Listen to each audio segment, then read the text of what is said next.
And here we go. This is CA Rishabh, your mentor for CA Foundation Accounts. All well and set for the new chapter depreciation.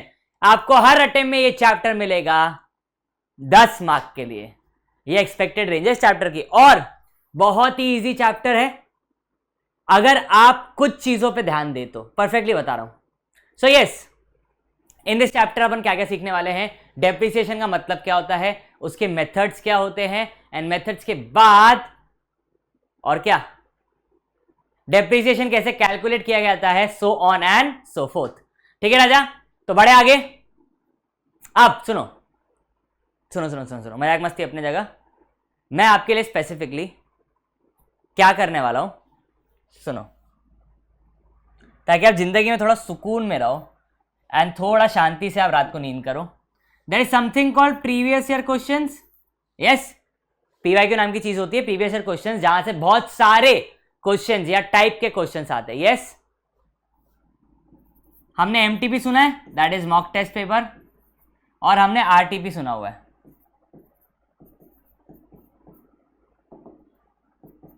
अब मैं आपके लिए PYQ series ला रहा हूं पूरी. Okay, ये PYQ series संपूर्ण की कमिटेड सीरीज नहीं है. ओके, बट क्योंकि मैं एडिशनली रिकॉर्ड कर रहा हूं तो ये सारे फाउंडेशन में जाएगा, रेगुलर में भी और फास्ट ट्रैक में भी. ठीक है, तो इससे जो आपको डीपीवी में डाउट्स आ रहे होंगे वो रिजॉल्व हो जाएंगे. आप एक ही इंसान से पूरा मेथोडोलॉजी लोगे. परफेक्ट, तो ये आपका हो गया पीवाईक्यू सीरीज. और एमटीपी और आरटी में से जो रेलेवेंट होंगे, मैंने क्या लिखा है यहां पे, रेलेवेंट क्वेश्चंस. किसके हिसाब से, मेरे हिसाब से. ओके, जो भी रेलेवेंट क्वेश्चंस रहेंगे वो भी मैं इसी सीरीज के अंदर टेकअप कर लूंगा. तुम्हें बात बताओ, केम छो, मजा आएगा ना यार, कमर. तो इससे क्या होगा, कहीं ना कहीं आपके पास सॉर्टेड है लाइफ में कि यार अभी तो थर्ड लेक्चर है, I will start recording from tomorrow या डे आफ्टर. रोज एक लेक्चर आएगा.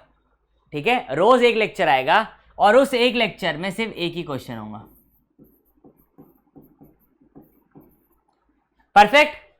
तो अब आपके एवरेज ड्यू रेट में सपोज 8 लेक्चर्स है, 8 बार आया होगा, लेट्स टेक 8 बार आया तो 8 क्वेश्चंस आएंगे, तो उसके 8 लेक्चर्स रहेंगे. ओके, या मैं हो सकता है एवरेज ड्यू रेट छोटा सा है तो एक में 2 करवा दूं, but I am planning 1 question. फिर इसी पीवाईक्यू सीरीज में आपका आ जाएगा the most important question series. ठीक है राजा, so this way I am planning your batch accordingly. So थोड़ा सा शांति रखो लाइफ में, सांस लो, अच्छे से पढ़ाई करो और कंसेप्ट पे ध्यान दो. क्योंकि जब पीवाईक्यू रहेंगे मैं कंसेप्ट नहीं लूंगा, और मैं आपको आज बता रहा हूं अगर आपको कंसेप्ट नहीं आता तो पीवाईक्यू में डाउट रहेंगे, और पीवाईक्यू में डाउट में रिस्पॉन्ड करूंगा नहीं. सर ऐसा सच्ची ऐसा करोगे? नहीं कहा, रिस्पॉन्ड करूंगा, बट आप ये समझो अगर आप कंसेप्ट नहीं लोगे, वहां पे डाउट पूछते रहोगे अननेसेसरी, तो क्या सेंस है. ठीक है, तो कंसेप्ट पे अपन ध्यान देंगे and we are up to with this series. Perfect. It's a paid series for the student who are not into संपूर्ण, फास्ट ट्रैक और रेगुलर, और बाकियों के लिए तो पेड है और आपके लिए तो हम हैं तो फ्री है. ठीक है राजा, ओके. अब ये कब से आएगी? 3-4 दिन के बाद से मैं इसकी रिकॉर्डिंग शुरू करूंगा. ठीक है, अभी इसका कंटेंट बन रहा है, इसकी रिकॉर्डिंग शुरू करूंगा. तो आपके डीपीपी के डाउट्स जो भी होंगे इज जस्ट बिकॉज कि वहां पे जो फैकल्टी शूट कर रहा है डीपीपी का वीडियो, उनका methodology of teaching is different और मेरा डिफरेंट है. ओके, तो अकाउंट्स में बहुत अलग अलग डिफरेंट तरीके से हर इंसान पढ़ाता है, तो मैं चाहता हूं आपको वहां पे कंफ्यूजन कुछ भी ना हो, इसलिए ये सीरीज आ रही है. ओके, चले आगे. यस, चलो स्टार्ट करते हैं. अच्छा, मैं बात बताओ, डेप्रिसिएशन का पहले आपको मतलब बताता हूं. डेप्रिसिएशन का सिंपल मीनिंग होता है reduction in the value of asset. अब एक एक करके हम बातचीत करते हैं. रिडक्शन मतलब प्राइस कम होना, वैल्यू कम होना. मान लिया reduction in the value of asset. Perfect. अब ये एसेट कौन सा है? सर एसेट तो आपने बहुत सारे पढ़ाए हैं. Perfect. Fix asset, investment, loans and advances, debtors, so on and so fourth. ये कौन सा एसेट है? ये आपके लिए है फिक्स्ड एसेट. कौन सा asset? Fixed asset, except land. Except land. Perfect. Land ही एक ऐसा फिक्स्ड एसेट है जिसका वैल्यू कभी डेप्रिशिएट नहीं होता है, वो हर साल उसका वैल्यू बढ़ता ही जाएगा। परफेक्ट, यहां तक सॉर्ट है सबको? ओके। अब डेप्रिसिएशन लगता क्यों है? सर एक एसेट की वैल्यू कम हो रही है इसलिए हम डेप्रिसिएशन लगाते हैं। अच्छा, और एसेट की वैल्यू क्यों कम होती है? उसके प्राइमरी रीजन नंबर 1, वो एसेट पुराना हो चुका है, वेयर एंड टेयर। आपकी बुक में क्या लिखा जाता है? Wear and tear of asset.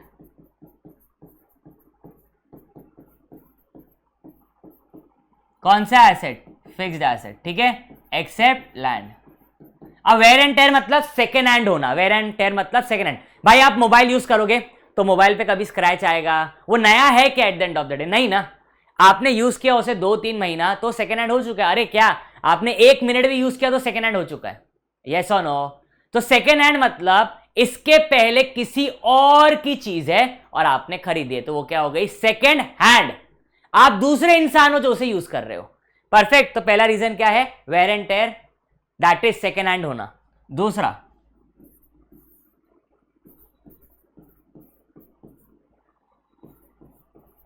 मेरी ना ये ऑब्सोलेसेंस की देखो मैं क्या लिख रहा हूं, सुनो। या ये भी छोड़ो यार, तुम ना मेरे को बोलोगे सर इंग्लिश नहीं आ रही फिर आपको। मैं यहाँ पे हाल फिलहाल ना उसका लेमैन मतलब लिख देता हूं।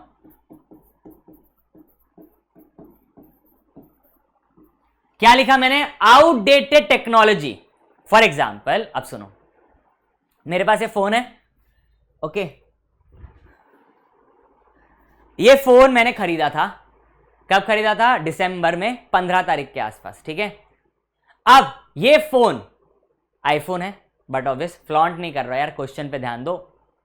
ये दिखावे की बात नहीं है, सिर्फ ध्यान देने की बात है, बात समझो। कहना है से इसमें पता नहीं, इसमें मेरे ख्याल से, अरे कौन सा चिपसेट है यार, एक सेकेंड, iOS 14, अपना आईफोन 14 स्पेसिफिकेशन। प्रो लेने के पैसे नहीं थे भाई मेरे पास, तो मैंने प्रो लिया नहीं। अरे कौन सा चिपसेट है यार इसमें? A15 होगा मेरे ख्याल से। हाँ यार जो भी होगा, ठीक है, जो भी होगा। अरे अपन एक काम करते हैं, विंडोज के साथ आईफोन की बात करते हैं। इसमें अभी आईफोन 14 में कौन सा चिपसेट है? A15। जो प्रोसेसर है उसका नाम है A15। आप जो आपका आईफोन 13 था उसमें अज्यूम करो, मैंने क्या कहा? अज्यूम करो A14 है। क्लियर? तो प्रोसेसर अपग्रेड हो गया। यस, प्रोसेसर अपग्रेड हो गया। और रियलिटी में सुनो भाई, जिसको लगता है प्रोसेसर अपग्रेड नहीं हुआ है, 14 में 2 कोर ज्यादा है ग्राफिक के लिए, ठीक है, तो प्रोसेसर अपग्रेडेड है, ठीक है, क्लियर। बट मैं आपके एग्जांपल सिंपलर रखने के लिए, आईफोन 13 में A14 चिप है और आईफोन 14 में A15 चिप है। क्लियर? चिप जितनी नई उतनी अच्छी। यस, तो बट ऑब्वियस ये लेटेस्ट टेक्नोलॉजी है, ये लेटेस्ट टेक्नोलॉजी है और ये हो गई अब आउटडेटेड। तो आपने ऑब्जर्व किया है या नहीं किया है मुझे नहीं पता, बट जैसे ही न्यू आईफोन लॉन्च होता है पुराने वाले का वैल्यू कम हो जाता है। क्यों? बिकॉज पुरानी वाली अब आउटडेटेड टेक्नोलॉजी है।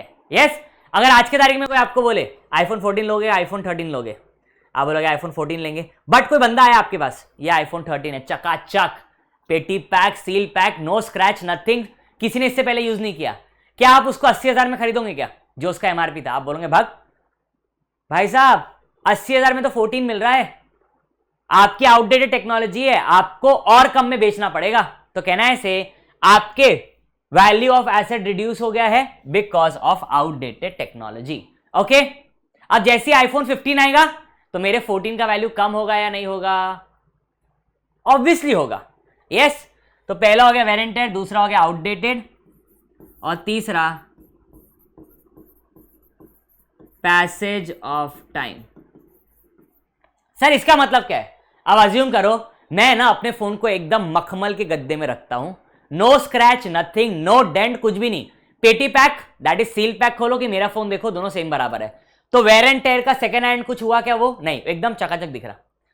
आउटडेटेड टेक्नोलॉजी है क्या? नहीं, आईफोन अभी तक नया लॉन्च हुआ ही नहीं है पिछले 2 साल से, बट 2 साल यूज तो हुआ है ना। जब वो 2 साल यूज हुआ है तो बात खत्म, उसका वैल्यू कम होना ही है। यस और नो? तो are you able to get the reason? पहला सेकेंड हैंड होना, दूसरी आउटडेटेड टेक्नोलॉजी होना, या तीसरा आपने एसेट कुछ समय तक यूज किया है तो उसका वैल्यू कम होगा। तो ये 3 प्राइमरी रीजन है आपके डेप्रिसिएशन आने के। और डेप्रिसिएशन किस पे आता है? Fixed asset. अब आज का एक क्वेश्चन रहता है, फिक्स्ड एसेट किसके लिए? बट ऑब्वियस बिजनेस के लिए। अब सर अगर गोल्ड का वैल्यू कम हुआ या बढ़ा तो क्या होगा? बेटा पहली बात, gold is a investment. Yes, क्या वो फिक्स्ड एसेट है क्या? नहीं बेटा। क्या वो फिक्स्ड एसेट है क्या? नहीं, गोल्ड एक इन्वेस्टमेंट है। आपके मम्मी पापा ने गोल्ड खरीद के रखा, वो क्या है आपके मम्मी पापा के लिए? एसेट तो है, बट वो इन्वेस्टमेंट है, तो उसका वैल्यू कम होना या बढ़ना को डेप्रिसिएशन बोलोगे क्या? नहीं। बढ़ने को तो आप बोलते हैं हमारा गोल्ड का वैल्यू कम हो गया, बढ़ गया सॉरी, लेकिन कम होने को आप डेप्रिसिएशन बोलेगा? नहीं, आप उसके सामने डेप्रिसिएशन वर्ड यूज नहीं कर सकते। Depreciation is only used for asset. Which asset? Fixed asset. और फिक्स्ड एसेट का भी जब वैल्यू कम होगा। यहां तक क्लियर है सबको? चलो अब आता है आपके पास आखिर फिक्स्ड एसेट का मतलब क्या होता है? फिक्स्ड एसेट का मतलब क्या होता है? जो एक्सपेक्टेड है to be used for more than 12 months, वो एसेट जो 12 महीने से ज्यादा यूज होगा एज पर बुक, वो आपका क्या है? Fixed asset. मेरे को बात बताओ, ये जो पैनल है ये मुझे पीडब्ल्यू ने दिया, यस, सीए वाला चैनल पे, ओके। तो ये पीडब्ल्यू के लिए फिक्स्ड एसेट है क्या? ये पैनल 12 महीने से ज्यादा यूज होगा? अरे यार सालों साल तक यूज होगा ये पैनल। तो ये पैनल पीडब्ल्यू के लिए क्या है? Fixed asset. और ये पैनल किसके लिए यूज हो रहा है? Held for use in production और सप्लाई ऑफ गुड्स और सर्विसेज।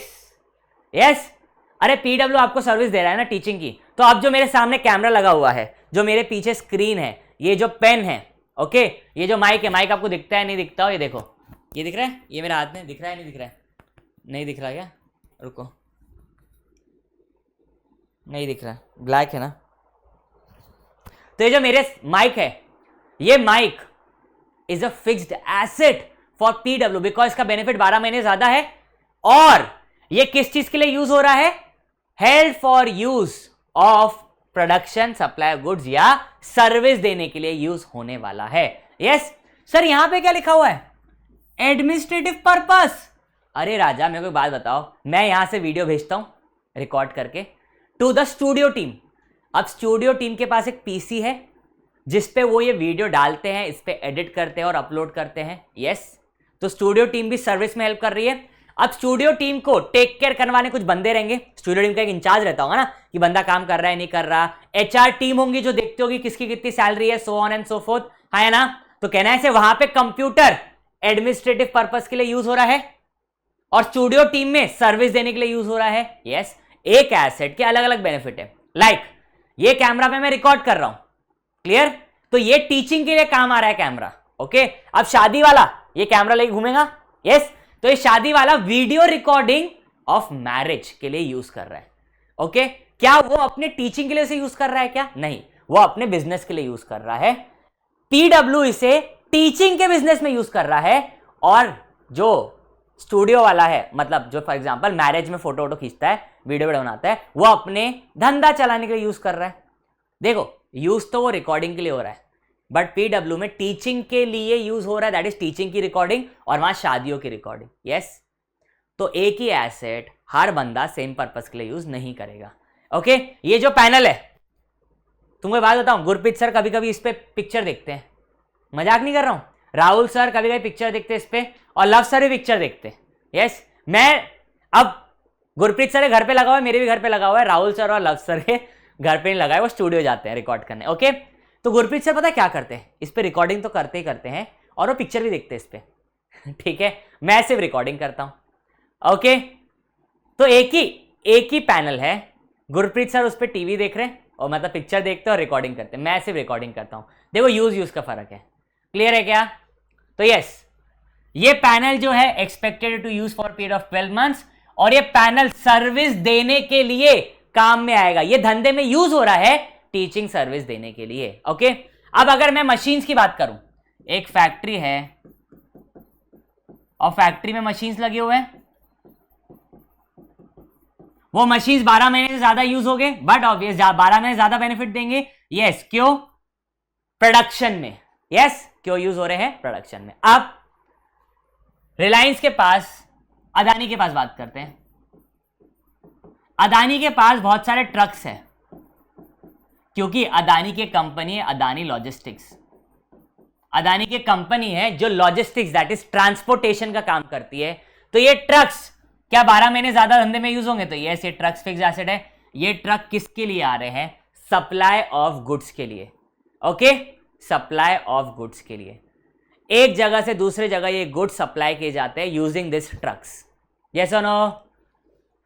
यस, और ये ट्रक भाड़े पे भी दिए जाते हैं दूसरों को, ताकि वो सप्लाई कर सके अपना। अब सर, अदानी खुद का माल भी सप्लाई करता है दूसरों को? अरे ऑब्वियस है, अदानी की एक कंपनी है, एग्जांपल के लिए अंबुजा सीमेंट। अब अंबुजा सीमेंट के बैग्स अंबुजा सीमेंट के फैक्ट्री से निकलते हैं, तो अदानी के ट्रक्स वो डिस्ट्रीब्यूटर और होलसेलर के पास पहुंचा के आते हैं। यस, अब अदानी के ट्रक्स दिन भर तो फ्री है, उसके बाद तो अब क्या होगा? अदानी उसे रेंट पे देगा लोगों को। अच्छा, तुमको यहां से लेकर महाबलेश्वर माल पहुंचाना है, चलो ये ट्रक है, तुम्हारा माल पहुंचा के आएगी। तो वो ट्रक मेरा माल भी सप्लाई करने के लिए यूज हो रहा है, और मैं दूसरों को रेंटल बेसिस पे चार्ज करके उससे पैसा भी कमा रहा हूं। तो मेरे लिए फिक्स एसेट मल्टीपर्पज में यूज हो रहा है। हाँ है ना? यस और नो? अब सपोज एक और एग्जांपल देता हूं। अब ये कैमरा टीचिंग रिकॉर्ड करने के लिए भी यूज हो रहा है, सीए वाला चैनल पे, कॉमर्स वाला पे भी यूज हो रहा है, और हो सकता है मैं अपना चैनल लॉन्च करूं स्टॉक मार्केट का, तो ये उसमें भी यूज होगा। हाँ है ना? बट आप बताओ, टेक्निकली ये मेरा एसेट है क्या? क्वेश्चन सुनो, क्या ये मेरा एसेट है क्या? नहीं नहीं नहीं नहीं नहीं नहीं, ये एसेट किसका है? ये कैमरा तो पीडब्ल्यू का है ना। तो क्या ऐसा बोल सकते हैं मैंने दूसरे का एसेट खुद के लिए यूज किया? है ना? ऐसा हो सकता है? नहीं हो सकता है? होता नहीं है। क्लियर? पहले बता रहा हूं, लेकिन तुमको जस्ट एग्जांपल दे रहा हूं, तो आपको समझ रहा है क्या ये करना सही है? नहीं। क्या मुझे पीडब्ल्यू को इसका रेंट पे करना चाहिए क्या? क्योंकि मैं उनका कैमरा यूज करूंगा फ्यूचर में या आज अपना कोर्स बनाने के लिए। यस और no? Yes, you have to pay rent. Clear? Because ये एसेट किसी और का है, ये मुझे दिया गया है कॉमर्स वाला और सीए वाला चैनल की रिकॉर्डिंग करने के लिए। ये पीडब्ल्यू का मेन एक्टिविटी के लिए दिया गया है। अगर मैं इसके अलावा कोई एक्टिविटी कर रहा हूं जो पीडब्ल्यू से लिंक नहीं है, तो मुझे पीडब्ल्यू का एसेट यूज करना चाहिए क्या? नहीं यूज करना चाहिए। और अगर मैं यूज कर रहा हूं तो क्या पीडब्ल्यू मुझसे रेंट ले सकता है? यस। ओके, यहां तक सॉर्टेड है? सबको यहां तक क्लैरिटी है? पक्का? एक बार रिपीट कर देते। फिक्स एसेट क्या है? वो एसेट जो बिजनेस में एक्सपेक्टेड है यूज हो गए 12 महीने से ज्यादा, और वो किस पर्पस के लिए यूज हो गए? अगर फैक्ट्री है तो उसमें मशीन प्रोडक्शन के लिए यूज होगी, अगर मेरे पास ट्रक्स वगैरह है तो सप्लाई ऑफ गुड्स के लिए यूज होंगे, ये पैनल वगैरह कैमरा वगैरह है वो सर्विसेज देने के लिए यूज होंगे, और मैं इन सब को मैं या तो अपनी मशीन, ट्रक को या कैमरा वगैरह को रेंटल बेसिस पे भी दे सकता हूं। है ना? यस और नो? अरे मैं बात बताओ, होता है या नहीं होता है? आप ट्रक खरीदते हो और वो ट्रक को आप रेंट पे चला सकते हो ना? यस। क्यों नहीं चला सकते? ओके, अब एचआर टीम यूज करती है कंप्यूटर्स, कंप्यूटर मैं भी यूज कर रहा हूं, कंप्यूटर स्टूडियो टीम भी यूज कर रही है, और कंप्यूटर एचआर टीम भी यूज कर रही है। मैं और स्टूडियो टीम सर्विस देने के लिए यूज कर रहे हैं, एचआर टीम एडमिनिस्ट्रेटिव पर्पस के लिए यूज कर रही है। अच्छा, किसका कितना सैलरी हुआ, किसने कितने दिन छुट्टी मारी, किसका सैलरी कितना कम होगा, so on and so fourth. सबको सॉलिड है यहां पे? When a fixed asset is purchased, it is recorded in books at original और एक्विजिशन ऑब्लिक परचेज कॉस्ट। मतलब ले देंगे कितने पे होता है? कॉस्ट ऑफ एक्विजिशन में। कितने पर होता है? कॉस्ट ऑफ एक्विजिशन पे। However fixed asset used to earn revenue for a number of accounting periods in future with same acquisition cost until conquered fixed asset is sold और discarded. क्या बोला, बहुत भलता बोला, बाद में समझा रहा हूं, 5 मिनट दो मेरे को और। ओके चलो, अब value of asset decreases, which asset, fixed asset except land, decreases with the passage of time mainly due to wear and tear, efflux of time मतलब passage of time, obsolescence due to technical or other changes मतलब outdated technology होना, and या तो market value कम हो गई या तो depletion mainly in case of mines oblique natural resources। so sorry guys, पता नहीं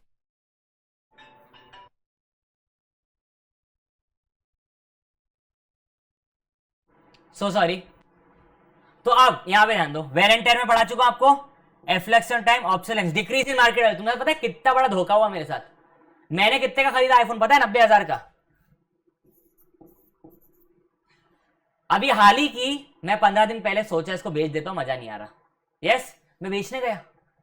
भाई साहब मेरे पहले फ्लिपकार्ट ने बिग बिलियन डेज की सेल लगा दी थी, मेरा फोन कितने बिक रहा तुमको पता है, 76,000 में। मैंने सोचा 90 का लिया है, 80 तो कोई ना कोई दे देगा। अरे 80 छोड़ो, 76 में तो नया मिल रहा। अब मैं बात बताओ, क्या मेरी फोन की मार्केट वैल्यू कम हो गई क्या? Yes sir. अब मार्केट वैल्यू कम हो गई तो मेरे को कितने के नीचे बेचना पड़ेगा? 76 के नीचे, तभी जाके तो कोई खरीदेगा। तो कहना है से मार्केट वैल्यू कम होने की वजह से मेरे एसेट का वैल्यू भी कम हो गया ऑटोमेटिकली, जो मैंने खरीदा हुआ है। यस और नो? अब सर किन प्रिंसिपल्स की वजह से, इधर ध्यान दो, कौन से प्रिंसिपल्स के वजह से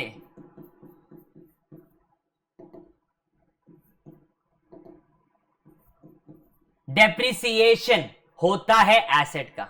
ओके अब सुनो, अब हमने कौन से प्रिंसिपल पढ़े? एक है प्रूडेंस, दूसरा है matching principle. Prudence is assumption. हाँ एक काम करता हूं, sorry prudence principle, my bad guys, my bad, गलती से मैंने बोल दिया। एक है मैचिंग प्रिंसिपल, प्रूडेंस, मैचिंग, और तीसरा है हिस्टोरिकल कॉस्ट।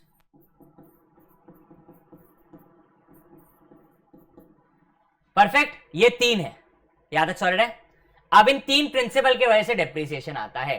अब सर ऐसा क्यों? देखो बेटा, मैंने एक एसेट खरीदा 50 लाख रुपए का। कितने खरीदा? 50 लाख रुपए का। तो एज पर हिस्टोरिकल कॉस्ट ये एसेट मेरे बैलेंस शीट में कितने का दिखना चाहिए?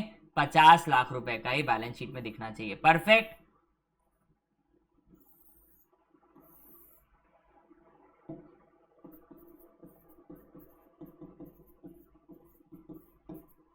यहां तक सॉलिड है। बट होता क्या है, होता क्या है, सबको बताइए एसेट है, ये मशीनें यूज होगी। अब मानो ये मशीन 10 साल तक यूज होगी। यस अब मैं एस्टिमेट कर रहा हूं, एस्टिमेटेड लाइफ किसके हिसाब से? मेरे हिसाब से। हाँ आपके हिसाब से लाइफ कुछ और हो सकती है, बट क्योंकि ये एसेट मैं यूज कर रहा हूं तो हर एक यूजर के हिसाब से लाइफ अलग अलग रहती है। फॉर एग्जाम्पल मेरे पापा हर 5 से 6 साल में कार चेंज कर देते। मैंने वे बैक 2-3 साल पहले पूछा था, मैं आखिर आप करते क्यों चेंज? अच्छी खासी तो है कार, हम 8-10 साल तो आराम चला सकते। अब पापा के लिए estimated useful life of the asset is 5 years, of the car is 5 years। मेरे लिए कितनी है? 10 years। तो पर्सन टू पर्सन ये एस्टिमेटेड लाइफ अलग अलग रहती है। ओके तो एस्टिमेटेड लाइफ इज 10 years। और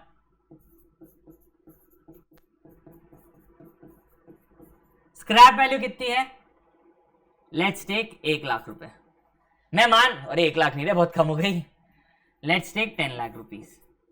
अब मैं मान रहा हूं कि मैं ये एसेट खरीदा हूं आज 50 लाख रुपए में, अब 10 साल यूज करूंगा, 10 साल बाद ना ये एसेट का भंगार कीमत, मतलब मैं किसी को बेचने जाऊंगा तो 10 लाख रुपए बिकेगा, 10 लाख रुपए बिकेगा। ये जैसे ही मैंने कहा कि आज मैंने 50 में खरीदा, 10 साल बाद ये 10 लाख में बिकेगा। प्रूडेंस प्रिंसिपल कान खड़े हो गए। क्या बोला ऋषभ? ऋषभ क्या बोला तूने? तूने कुछ तो ही बोला अभी, 50 का 10। अरे रे जैसे ही मैंने बोला प्रूडेंस के कान खड़े हो गए। अरे मतलब तू ये बोलना चाह रहा है आज तूने एसेट 50 लाख का खरीदा, 10 साल बाद ये 10 लाख का बिकेगा, तो भाई साहब ये तो लॉस है ना। कितने का लॉस है? 40 लाख रुपए का। अब प्रूडेंस प्रिंसिपल बोलता है फ्यूचर के एंटिसिपेटेड लॉसेस को आज ही रिकॉग्नाइज करो। कहना है से फ्यूचर का एंटिसिपेटेड लॉस है 40 लाख रुपए का। यस, प्रूडेंस बोलता है आज, that is today,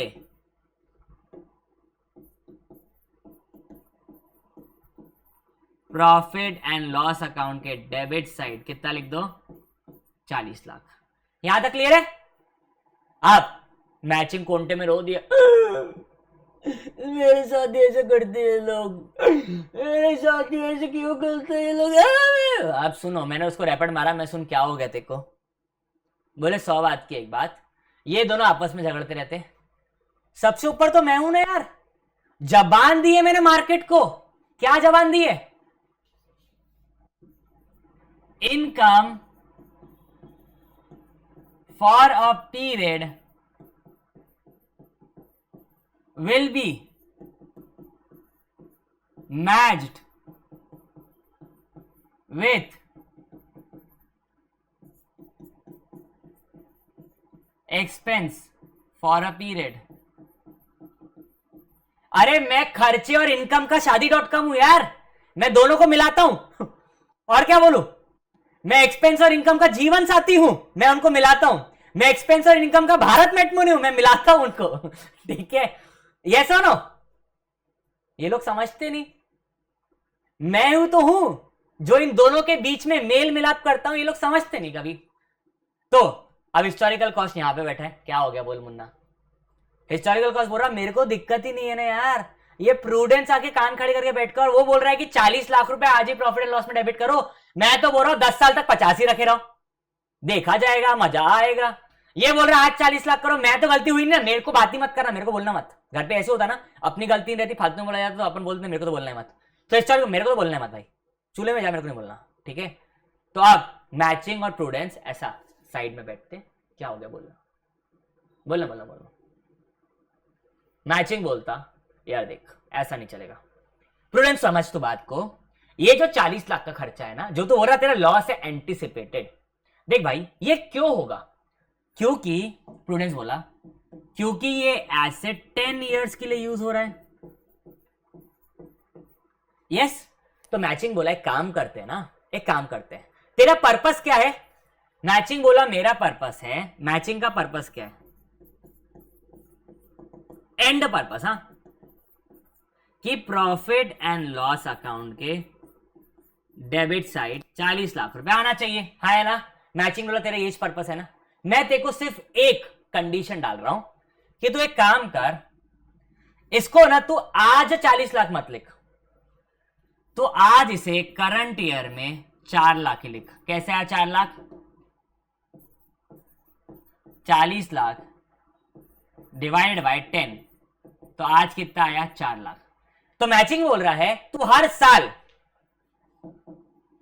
every year for next 10 year profit and loss account नक्की, आई शपथ, डेबिट होगा 4 लाख रुपए से। आई शपथ मैचिंग, आई शपथ कि 4 लाख रुपए अगले 10 साल तक डेबिट हो गई होंगे, आई शपथ। तो अब देखो प्रूडेंस बोला ठीक है यार, अपने को क्या दिक्कत है फिर? अपना जो एंड पर्पस था प्रॉफिट एंड लॉस में डेबिट होना चाहिए 40 लाख रुपए, वो एंड पर्पस तो सॉल्व हो गया। तो जीत कौन गया? मैचिंग। अब पता है इसने बोला मेरे को तो बोलिच में झगड़ा करके चला गया। अब इन दोनों में बहुत अच्छी साठगांठ हो गई, ये दोनों भाई भाई बन गए और इसको मौसेरा बना दिया। क्लियर? इसको गिनना छोड़ दिया इन्होंने। क्लियर? इसको गिनना छोड़े तो बाद में बताऊंगा क्यों, क्या, कैसे, बट अल्फा इतना समझा? यस और नो? पक्का? तो prudence principle, matching principle, primarily ये दो रीजंस हैं जिस वजह से डेप्रिसिएशन आता है। ओके, और इनको कैलकुलेट करने के लिए historical cost comes into picture कि आखिर एसेट खरीदा कितने में, what is the cost of acquisition, वो कौन बताता है आपको? Historical cost. बेटा कॉस्ट ऑफ एक्विजिशन पता चलेगा तभी तो आप स्क्रैप वैल्यू लाइफ सब देखो, मैं तो बोलता लाइफ तो ठीक है, सॉर्टेड है, बट स्क्रैप वैल्यू कैसे निकालोगे? एस्टिमेट करना, आप कॉस्ट ऑफ एक्विजिशन में देखोगे, यस और नो?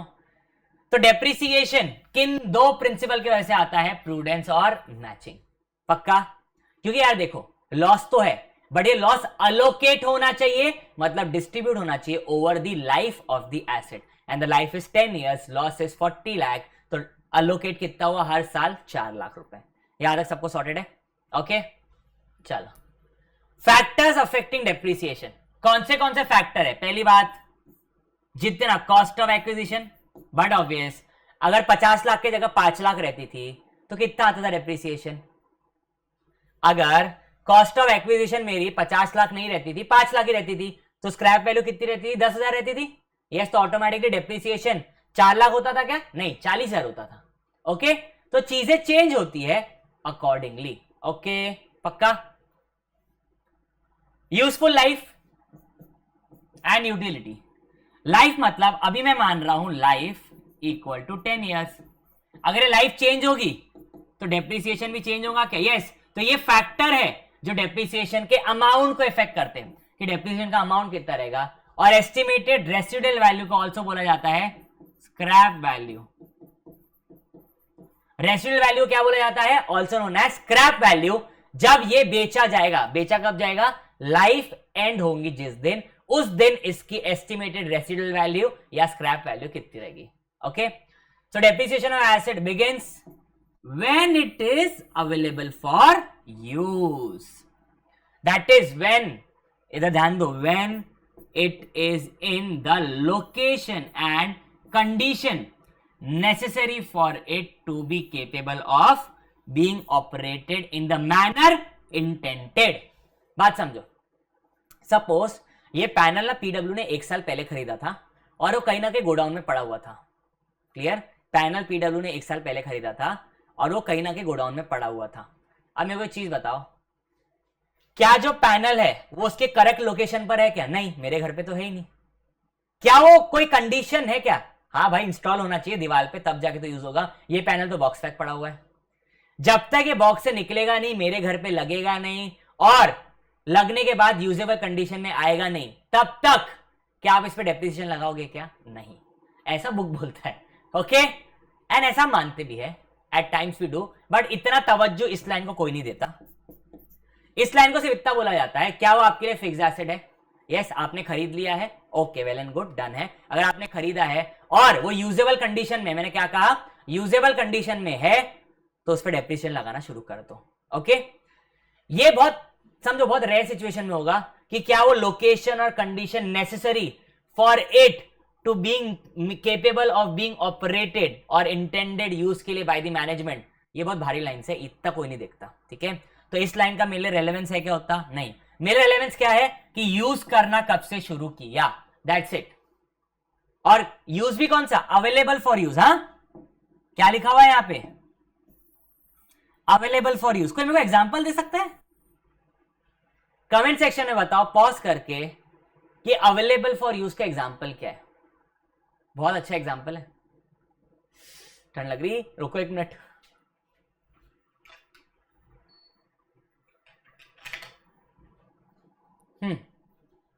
अब सुनो बेटा, एग्जांपल दो तुमको। यहां पे ना, आपको पता हो या ना पता हो, सामने एक फायर एक्सटिंग्विशर है। ओके, इमेजिनरी, हाँ इमेजिनरी, रियलिटी में नहीं है। अब पीडब्ल्यू ने फायर एक्सटिंग्विशर भी देके रखा हुआ है। ओके, क्यों देखा रखा हुआ है? यहां पे इन्वर्टर है और यहां पे कंप्यूटर है। कभी देखो, मैं बोल नहीं सकता, आप समझो, कभी कभी कुछ चीजें बोली हुई सच हो जाती है, मैं इसलिए बोल नहीं रहा हूं, बट तुम समझ रहे हो, यहाँ पे इन्वर्टर है। ओके, और बहुत सारी वायरें हैं आजू बाजू। ठीक है, तुम समझ रहे हो मेरी भावना। फायर एक्सटिंग्विशर लगा हुआ है। ओके, अब ये फायर एक्सटिंग्विशर जिंदगी में कभी यूज होगा क्या? नहीं होगा यार। और होगा भी कब? जब आग लगेगी, तब तुम समझो फायर एक्सटिंग्विशर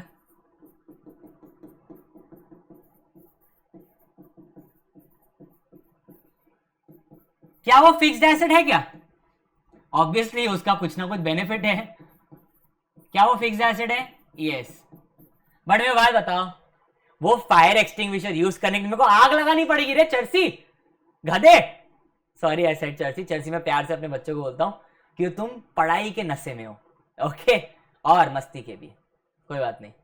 तो मैं कोई चीज समझाओ, at the end of the day क्या ये फायर एक्सटिंग्विशर यूज हो सकता क्या? अरे भाई आग लगानी पड़ेगी यूज करने के लिए, बट क्या ये fire extinguisher available for use है क्या?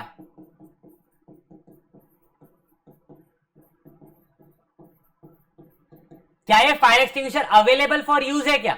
हाँ सर ये अवेलेबल फॉर यूज तो है, लगी तो लगा देंगे फायर एक्सटिंग्विशर पीछे आग के, हाँ या ना? तो क्या इस फायर एक्सटिंग्विशर पे डेप्रिसिएशन आना चाहिए? यस, इवन दो ये यूज नहीं हो रहा है बट अवेलेबल है यूज करने के लिए, कभी लग गई तो, हाँ या ना? तो ये एक फिक्स एसेट है जिस पे डेप्रिसिएशन आना चाहिए। यहां तक क्लियर है? Because it's available for use. अब ऑन द सेम ग्राउंड जो वो लाइन लिखी है ना, ये लाइन पूरा क्लैरिटी दे देती है, नीचे लाइन का सेंस ही नहीं बनता, और मैं ऊपर लाइन को फॉलो करता हूं हमेशा। ऊपर लाइन क्या बोलती है? अगर कोई fixed asset available for use है बट आप यूज नहीं कर रहे हो, तो भाई साहब 100 बात की एक बार डेप्रिसिएशन तो आएगा। लाइक अब इसको अपन पैनल लेते हैं, पैनल 1 साल पहले गोडाउन में पड़ा हुआ था पीडब्ल्यू के, क्या वो अवेलेबल फॉर यूज था का? यस अवेलेबल फॉर यूज था, बट क्या सीए वाला चैनल शुरू हुआ था क्या 1 साल पहले? नहीं। तो क्या वो यूज हो रहा था क्या? नहीं, बट उस पर डेप्रिसिएशन आएगा? Yes, because it is available for use. आप यूज नहीं कर रहे, ये आपकी गलती है, बट क्या वो अवेलेबल फॉर यूज है क्या? यस, तो बात खत्म हो गई। ठीक है राजा? तो ये जो लाइन है, ये लाइन को मैं इग्नोर ही मारता हूं, मेरे लिए ये लाइन सबसे बढ़िया लाइन है, मेरे दिमाग में एकदम फिटेड है कि भाई साहब अवेलेबल फॉर यूज है क्या? यस, आप यूज करो या नहीं करो बात की बात है, अगर अवेलेबल फॉर यूज है डेप्रिसिएशन लगा दो। परफेक्ट। देख रहे हो ये लाइन कितना कंफ्यूज क्रिएट करती है और ये लाइन कितना सिंपल गो देती है, और this is the correct line as the reality. ऐसा ही होता है, ये रियलिटी है, और ये जो लाइन है ना ये बुकिश ज्ञान है।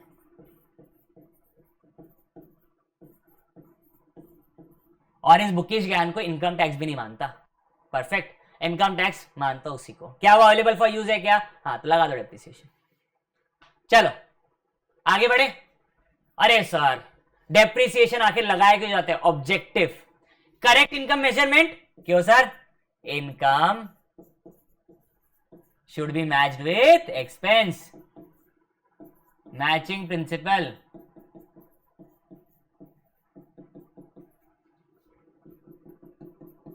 अगर मैं 40 लाख रुपए एक साथ डेबिट कर दूं चलेगा क्या? बिल्कुल नहीं चलेगा सर। अगर मैं 4 लाख भी डेबिट ना करूं, जो कि होना चाहिए,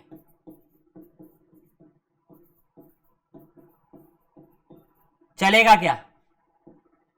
नहीं सर, 4 लाख तो डेबिट करो, 4 लाख डेबिट नहीं करोगे तो मैच कैसे होगा? यस, तो to match and to correctly correct income measurement, true positions of the statement. True position से क्या होता है? आपके प्रॉपर्टी प्लांट एंड इक्विपमेंट एक ऐसे वैल्यू पे दिखते हैं जो कि शायद उनकी रियलिटी वैल्यू है, जो कि एक्चुअली में आपका फाइनेंशियल पोजीशन निकालने में हेल्प करता है। सर कैसे? देखो बेटा, अगर आप अपनी मशीन को डेप्रिशिएट नहीं करोगे, उसका वैल्यू कम नहीं करोगे, तो मशीन का वैल्यू ज्यादा, मशीन का वैल्यू ज्यादा, टोटल एसेट ज्यादा, टोटल एसेट ज्यादा तो लाइबिलिटी कम, ऑब्वियस जितनी होनी चाहिए उससे कम हो जाएगी, तो ऑटोमेटिकली आपका कैपिटल बढ़ जाएगा। टोटल एसेट ज्यादा, लाइबिलिटी अगर उतनी की उतनी है तो कैपिटल बढ़ जाएगा, कैपिटल बढ़ जाएगा मतलब आपकी नेटवर्थ बढ़ जाएगी। क्या वो करेक्ट नेटवर्थ है क्या? नहीं। कैपिटल मतलब औकात, याद है? कैपिटल मतलब औकात, नेटवर्थ। तो अगर आपके एसेट, फिक्स्ड एसेट को आप डिप्रिशिएट नहीं करोगे और लाइबिलिटी उतनी की उतनी रही है, दैट इज लाइबिलिटी में चेंज नहीं है, एसेट का वैल्यू चेंज हो गया है बट आप उसे कम नहीं कर रहे हो, ओके, तो कहना है कैपिटल दैट इज नेटवर्थ, आपकी फाइनेंशियल पोजीशन करेक्ट नहीं दिखेगी। सॉर्टेड है? It will be higher than the true value. उसके बाद ये तो एकदम बेतुका लॉजिक लगता मेरे को, लिखा हुआ है बुक में फंड फॉर रिप्लेसमेंट। इतना बेतुका लॉजिक है। ये लॉजिक क्या बोलता है कि देखो भाई, डेप्रिसिएशन की एंट्री सबको पता है, depreciation account debit to fixed asset, और डेप्रिसिएशन कहा जाए, it's a non cash expense, ये प्रॉफिट एंड लॉस में डेबिट हो जाता है एज अ खर्चा, बट ये एक ऐसा खर्चा है जिसके लिए पेमेंट आपने नहीं किया, it's a non cash expense. Okay, आप देखो बेटा, वो ऐसा बोलना चाह रहा है कि आपके पास कैश है 10 लाख रुपए और आपका प्रॉफिट है भी 10 लाख रुपए। आफ्टर लॉन्ग टाइम मेरा कैश और मेरा प्रॉफिट सेम है। सर आ सकता है क्या? बिल्कुल आ सकता है। कैसे? देखो, मैंने नगद खरीदा, दैट इज कैश परचेज किया। एक मिनट, मैं आपको एक अलग शीट में करके दिखाता हूं। मैंने ना कैश परचेज किया और मैंने कैश में बेचा। मेरा कैश परचेज कितना था? 50 लाख रुपए का, और मेरा कैश का सेल कितना था? 60 लाख रुपए। तो मेरा कैश प्रॉफिट कितना हो गया? 10 लाख। यस, तो कहना है इससे profit is equal to cash. Yes. अब देखो बेटा, वो बोलता है कि आपने डेप्रीसिएशन लगाया। देखो अब आपका कैश कितना दिख रहा है? 10 लाख, और आपका प्रॉफिट कितना दिख रहा है? प्रॉफिट भी 10 लाख दिख रहा है। अब आपने डेप्रीसिएशन लगाया, तो डेप्रीसिएशन नॉन कैश एक्सपेंस है, तो उससे आपका प्रॉफिट तो कम हो जाएगा, लेकिन आपके पास कैश तो उतने का ही उतना है। तो आपने एक काम करो, ये जो 1 लाख का डिफरेंस है ना, इसे ना कहीं कहीं जमा कर दो, कहीं इन्वेस्ट कर दो, और हर साल ऐसे डिफरेंस आएगा ही। ये तो जो डेप्रीसिएशन का अमाउंट है ना, क्योंकि आपका प्रॉफिट कम हो रहा है लेकिन कैश ज्यादा रहेगा कंपैरेटिवली, तो जो आपका डिफरेंस है ना प्रॉफिट और कैश का, यस परफेक्ट, 1 लाख रुपए, मतलब 10 में से 9 लाख और 1 लाख, ये जो 1 लाख रुपए ना आप कहीं पे इन्वेस्ट कर दो, क्योंकि ये मशीन 10 साल यूज होगी आपकी, तो 10 साल बाद आपके पास पैसा आ जाएगा ये मशीन रिप्लेस करने के लिए। अरे कोई रुकता है क्या इतना लंबा? पगला समझाए क्या हमको? लिखा हुआ है अपने जगह, बुकिश नॉलेज अपने जगह, रियलिटी में समझो बात को यार। प्रॉफिट है 9 लाख, कैश है। रियलिटी में क्या पूरा माल नगद का रहता क्या? नहीं। रियलिटी का क्या हिसाब है? रियलिटी का क्या हिसाब रहता है? मेरे पास प्रॉफिट ज्यादा रहता है और कंपैरेटिवली कैश कम रहेगा, ये रियलिटी है। आप हाइपोथेटिकल अजम्पशन ले रहे हो कि कैश ज्यादा है प्रॉफिट कम है। कभी ऐसा हुआ है? मैंने तो महसूस नहीं किया मेरी लाइफ में, क्योंकि मेरी सेल क्रेडिट सेल भी रहती है और मेरा परचेज क्रेडिट परचेज भी रहता है। मैं लोगों से लोन लेता हूं और लोगों को लोन भी देता हूं। मैं कैश से फिक्स्ड एसेट खरीदता हूं और वो एसेट यूज होते हैं ताकि मैं बेच पाऊं। तो रियलिटी क्या है? कैश हमेशा कम होता। भाई घर चलाने के लिए रोकड़ा लग रहा है, ड्राइंग्स करनी पड़ती है, शादी इतना बड़ा खर्चा, शादी के बाद बीवी का खर्चा, बीवी के चक्कर में साले का खर्चा, सुंदरलाल। क्या रियलिटी यही है यार कि हमेशा प्रॉफिट ज्यादा दिखता है बट कैश उसके सामने कम दिखता है, ये रियलिटी है। तो मेरे पास कभी भी सरप्लस पैसा रहेगा क्या, ताकि मैं एक फंड बना पाऊं जो रिप्लेसमेंट ऑफ एसेट के लिए? अब मैं दूंगा 10 साल है ना, हाँ देखेंगे 10 साल बाद, तब जो पोजीशन रहे उस अकॉर्डिंग इन्वेस्ट करेंगे नया खरीदने के लिए। यस और नो? ये उसका मतलब है। Okay, ascertain, yes this is important, to cost of production, ascertain the cost of production. अब देखो बेटा, रिलायंस आपको पता है ना, रिलायंस धागा बनाता है, आपको पता है? रिलायंस धागा नहीं बनाता है। रिलायंस का, मैं एक ऑर्गेनाइजेशन का ऑडिट करता था, नाम नहीं ले सकते, it's not allowed to take the audit. वो पता है, वो थ्रेड्स बनाते थे। क्या बनाते थे? थ्रेड्स, धागा बनाती थी। ओके, और वो अपना यान मतलब धागा बनाने का रॉ मटेरियल, धागे का रॉ मटेरियल यान किससे खरीदा था पता है? रिलायंस। रिलायंस टेक्सटाइल है ना, याद है? सबको पता है रिलायंस टेक्सटाइल। रिलायंस टेक्सटाइल यान भी बेचता है, और यान कौन सा? अलग अलग कलर का यान देता है। एक plain without colour white colour का, फिर ब्लू ऑरेंज अलग अलग कलर के यान भी बेचता है रिलायंस टेक्सटाइल। ठीक है राजा? तो अब कहां पे था यार मैं? हाँ, अब रिलायंस यान प्रोड्यूस करता है, यस। अब प्रोडक्शन के लिए मशीन लगती है और मशीन खरीदने के बाद वो मशीन का वैल्यू हर साल कम होगा, यस। तो वो वैल्यू को अगर मैं यान के कॉस्टिंग में ना जोड़ूं तो क्या मैं ये बोल सकता हूं मेरा कॉस्टिंग गलत है? हाँ या ना? दैट्स द रियलिटी यार। एक जो मशीन यान बनाने के लिए यूज हो रही है उसका वैल्यू कम क्यों हुआ? क्योंकि आप उस मशीन को यूज कर रहे हो यान बनाने के लिए, तो उस मशीन को यूज कर रहे हो तो उस मशीन का जो वैल्यू कम हो रहा है वो आपको अपने कॉस्ट ऑफ प्रोडक्शन में लेना चाहिए, लेना चाहिए। देखो एक बात समझो, मशीन को बाजो, आप अगर वहां पे लेबर्स यूज कर रहे हो यान बनाने के लिए, यस, तो लेबर यूज कर रहे हो यान बनाने के लिए, तो लेबर को पेमेंट करोगे, यस। तो क्या वो लेबर का पेमेंट अपने यान बनाने के खर्चे में लोगे? यस। अब मैंने लेबर को हटाया, मशीन को रखा, यस। अब मशीन को आपने खरीदा लेकिन उसका वैल्यू तो हर साल कम हो रहा है ना, वैल्यू कम हो रहा है तो नुकसान है। तो ये वैल्यू, ये जो नुकसान है ये क्यों हो रहा है? बिकॉज मैं यान बना रहा हूं, तो ये नुकसान यान के प्रोडक्शन कॉस्ट का पार्ट होना चाहिए, यस और नो? यस, बॉक्सिंग, हाँ या ना? यस। तो it helps in ascertainment of true cost of production. बेटा मैं थियरी पढ़ा रहा हूं, तुमको मजाक मस्ती लग रही है? चलो आगे बढ़ते हैं, मजाक मस्ती में अपन थियरी पढ़ रहे हैं। Calculation of cost of asset, the most important thing. देखो यार, डेप्रिसिएशन किस किस चीज पे डिपेंड करता है? कॉस्ट ऑफ एक्विजिशन, एसेट की रेसिडुअल वैल्यू और उसकी लाइफ, यस और नो? रेसिडुअल वैल्यू मतलब स्क्रैप वैल्यू। तो सबसे इंपॉर्टेंट मुद्दा क्या है? लाइफ तो हर एक के हिसाब से अलग अलग रहेंगी, स्क्रैप वैल्यू भी हर एक के हिसाब से अलग अलग रहेगी। कौन सी चीज ऐसी है जो सबके हिसाब से सेम रहेगी? That is a cost of acquisition. तो ये डिफाइन किया गया है,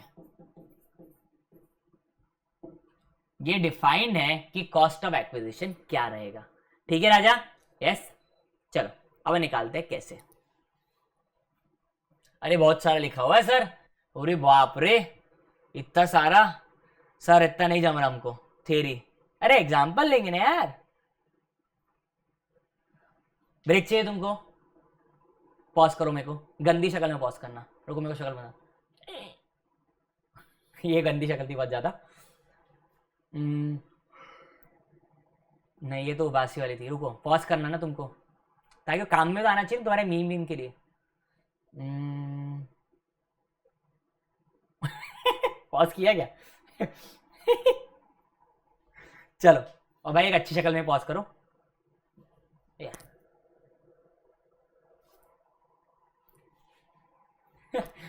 चलो अच्छी शक्ल में पॉज करो भाई। तो यस, हो गया, ब्रेक ले लिए। अरे सर ब्रेक ही नहीं लिए। चलो take a break for 5 minutes. Genuine बोल रहा हूं, ऑनलाइन क्लास में आपको आज बता रहा हूं, there is a way to study. अगर आप मुझे 1.5 में देख रहे हो तो बहुत गंदे इंसान हो आप।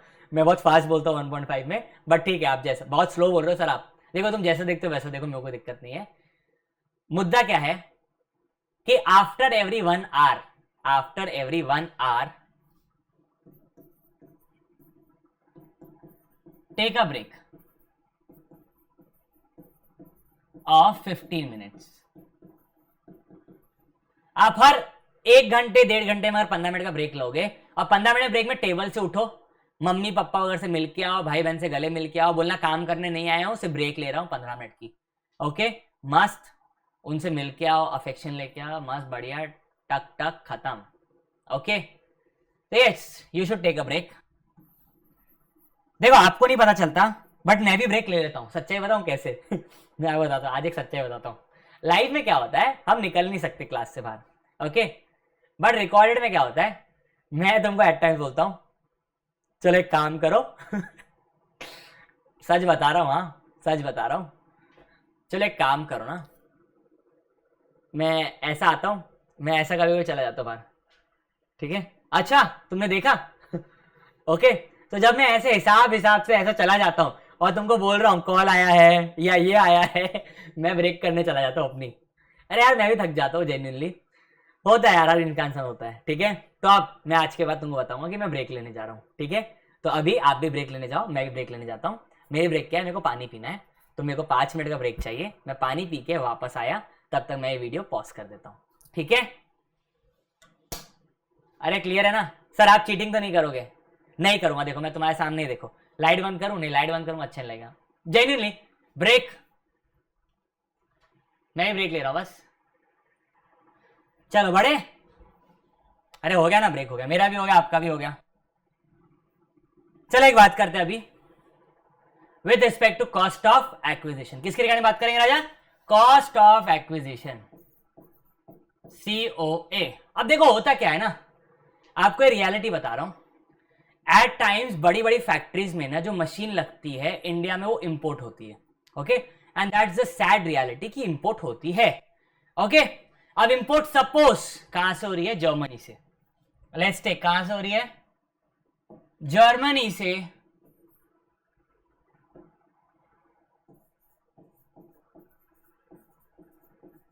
जर्मनी से इंपोर्ट हो रही है।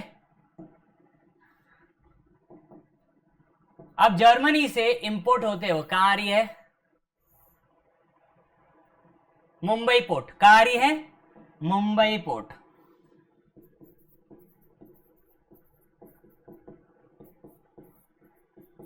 अब मैंने जब मशीन का ऑर्डर जर्मनी में दिया था, तो मैंने जैसी मशीन का ऑर्डर दिया, मैंने मशीन भेज दो। फिर उस रात को मैंने टाइटैनिक देखा। भी कौन सा गाना था उसका? टाइटैनिक क्या, पता नहीं यार, पता नहीं, गाना नहीं पता है, बहुत अच्छा गाना है। क्या गाना है यार? In the nights in my dream I feel you I see you, ऐसा कुछ तो भी गाना है। Every night in my dreams I see you and so on and so forth। ठीक है, आगे आते हैं। तो मैंने टाइटैनिक की पिक्चर देखा, मेरे को लगा यार ये तो जहाज डूब जाते हैं कभी भी, तो मेरी मशीन तो जहाज से आ रही है। तो मैंने ना तुरंत फोन किया जर्मनी वाले सप्लायर को, मैं भाई सुन, तो मशीन का कॉस्ट तो ले ही ले, मेरे को इंश्योरेंस भी करवा के दे। अच्छा, तो उसने बोला देखो भैया, मशीन का रेट है, मशीन का खरीदी रेट है 80 लाख रुपए। कितना? 80 लाख रुपए। मैं डन है भाई। आप बोल रहे हो इंश्योरेंस भी? अब ये इंश्योरेंस होता है मरीन इंश्योरेंस। मैंने क्या कहा? मरीन इंश्योरेंस, क्योंकि वाटर का है, वाटर के इंश्योरेंस को बोला जाता है मरीन इंश्योरेंस। क्योंकि आप मरीन इंश्योरेंस करवा रहे हो साहब, तो आपको अलग से उसका इंश्योरेंस चार्जेस पे करना पड़ेगा 10 लाख रुपए। मैं बोला 10 लाख रुपए पागल? बोले सर आप कंपनी के पॉइंट ऑफ व्यू सोचो कि अगर गलती से जहाज डूब गया तो भाई साहब उनको तो पूरी 80 लाख की देनी है, कुछ रिकवर भी नहीं होता, इतना नीचे कहां से निकालेंगे मशीन? तो भैया वो तो नुकसान उनका है, तो मरीन इंश्योरेंस महंगा है सर। मैं चल ठीक है यार, ले ले तू मरीन इंश्योरेंस भी ले ले। उसने बोला सर ये तो हो गया मरीन इंश्योरेंस और परचेस कॉस्ट, अब आपको मुंबई पोर्ट तक पहुंचा के देना है, तो साहब उसका ट्रांसपोर्टेशन का खर्चा देना पड़ेगा। मैं बोला तो लूट ले रहे भाई।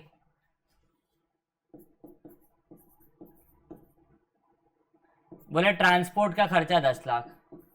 मैं चमान तूने तो 1 करोड़ तो खुद के नाम पे रख लिया। बोले सर ऐसा ही है। मैंने चल ठीक है तू भेज दे। तो अब जर्मनी से करते हुए शिप निकल गई और पहुंच गई मुंबई पोर्ट। अब मुंबई पोर्ट में पहुंचा, टक टक टक टक टक टक टक टक, मैंने मोटा भाई को फोन किया, गौतम भाई को, मैं मेरा मशीन आया है, क्या कर रहे हो गौतम भाई, उसको प्लीज डिस्पैच करवा दो। गौतम भैया बोले देखो भैया अभी तो आप भूल ही जाओ, अभी तो आपको इंपोर्ट ड्यूटी पे करना पड़ेगा, मेरे पोर्ट पर आया माल ऐसे रिलीज तो नहीं करूंगा। मैं बोला तुम इंपोर्ट ड्यूटी लोगे मुझसे? बोले साहब लेना तो पड़ेगा। तो भैया उनने मुझसे इंपोर्ट ड्यूटी लिया, क्योंकि मशीन बाहर से आई है तो उन्होंने मुझसे इंपोर्ट ड्यूटी लिया। और याद रखना इंपोर्ट ड्यूटी जो मशीन का वैल्यू है उस पर लगाई जाती है। उन्हें बोला ज्यादा नहीं ऋषभ, इंपोर्ट ड्यूटी 20%। ज्यादा नहीं, बोले 20%। मैं 16 लाख रुपए तुमने इंपोर्ट ड्यूटी ले लिया मेरे से। अब मैं चलो ले लो यार, आप भी पैसा ले लो, सब पैसा ले लो, आप भी पैसा ले लो। ओके, अब यहाँ पे इंपोर्ट ड्यूटी पे कर दिया। फिर इंपोर्ट ड्यूटी के बाद अब मैं क्या अपने सर पे मशीन उठा के लाऊंगा क्या टोकरा समझ के? पॉसिबल ही नहीं है। तो अब मेरा कहां पे है? नागपुर। ओके, तो अब नागपुर तक चाहिए मशीन अपने को।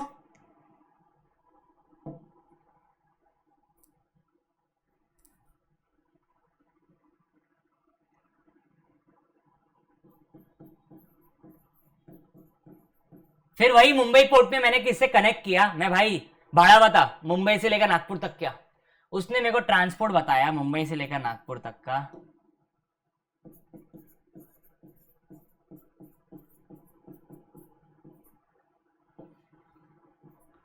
15 लाख रुपए ज्यादा हो गया। कितना बताया? 2 लाख रुपए। कितना बताया ट्रांसपोर्टेशन का? 2 लाख रुपए। मैं अजीब लूट मारे यार तुम, मुंबई से लेकर नागपुर तक का 2 लाख रुपए। बोले हाँ साहब। और पता है मेरे को अभी एक बार डर लग गया टाइटैनिक देखने के बाद कि भैया एक्सीडेंट कहीं पे भी होता है, तो मैंने वापस से इंश्योरेंस करवाया।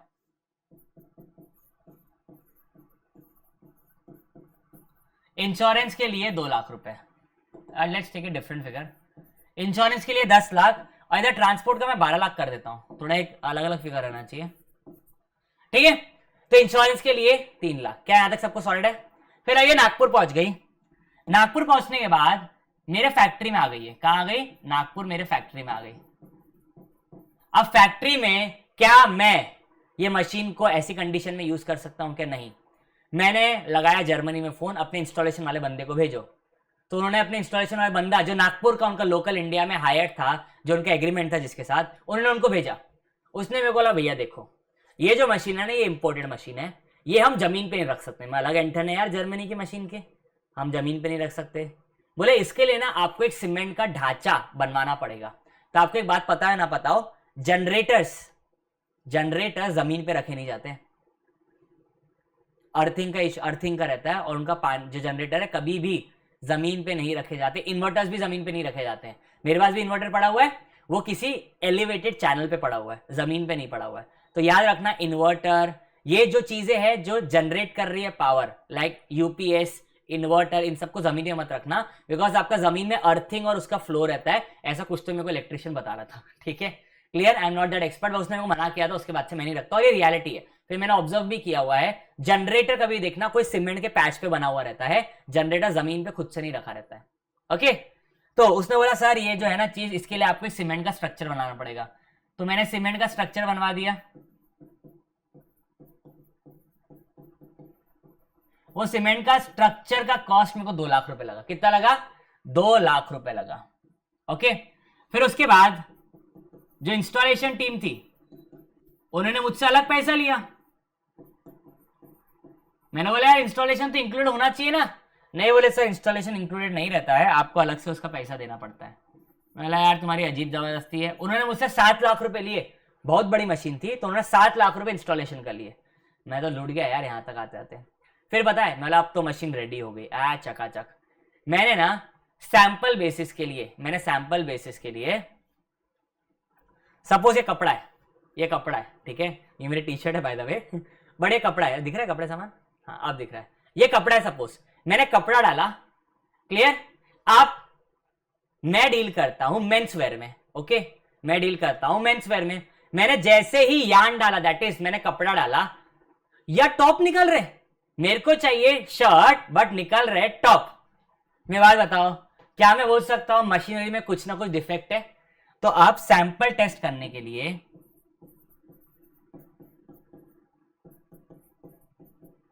मैंने ना फैब्रिक डाला।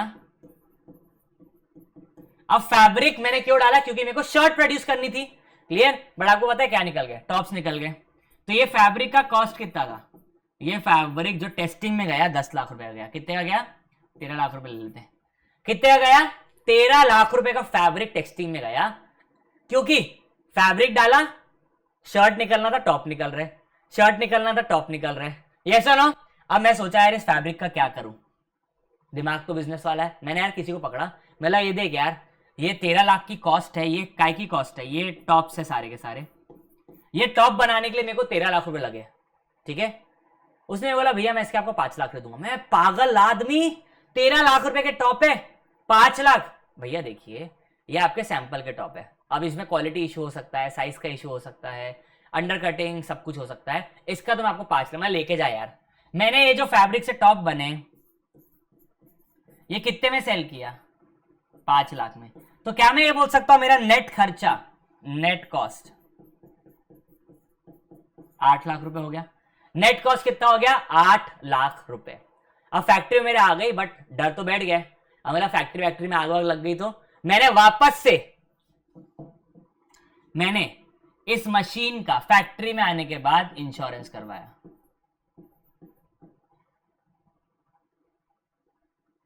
मैंने एक और बार इंश्योरेंस पे किया।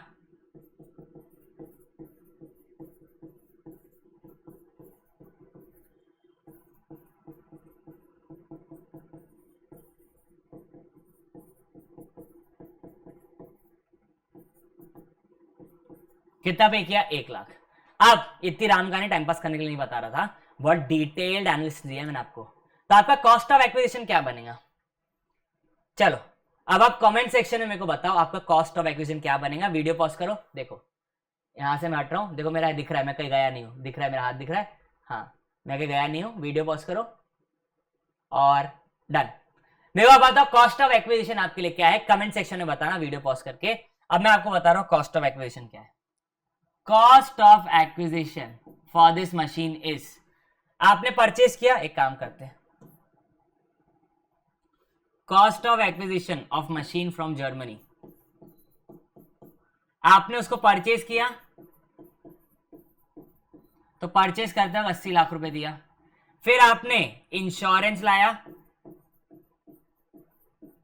देखो बेटा, जब तक वो अवेलेबल फॉर यूज नहीं है तब तक उस पर डेप्रिसिएशन आएगा क्या? नहीं। तो जिस दिन अवेलेबल फॉर यूज हो गई उसके बाद से डेप्रिसिएशन लगेगा। तो याद रखना, अवेलेबल फॉर यूज होने के पहले तक के पूरे खर्चे available for the intended use. हाँ, अगर मैं आपके लिए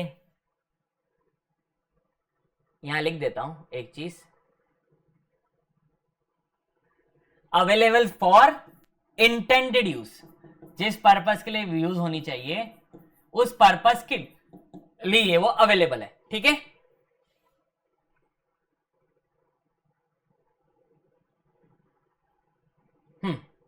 ओके। तो सर इंश्योरेंस उसको अवेलेबल फॉर इंटेंडेड यूज के लिए तो लग रहा है। अवेलेबल फॉर इंटेंडेड यूज क्या है? शर्ट्स बनाना उसका इंटेंडेड यूज है, टॉप नहीं। हाँ, शर्ट बनाना उसका इंटेंडेड यूज है। तो शर्ट बनाने तक के, जब तक वो इंटेंडेड यूज फुलफिल नहीं होता तब तक के पूरे खर्चे ऐड होंगे। तो इंश्योरेंस कौन सा वाला?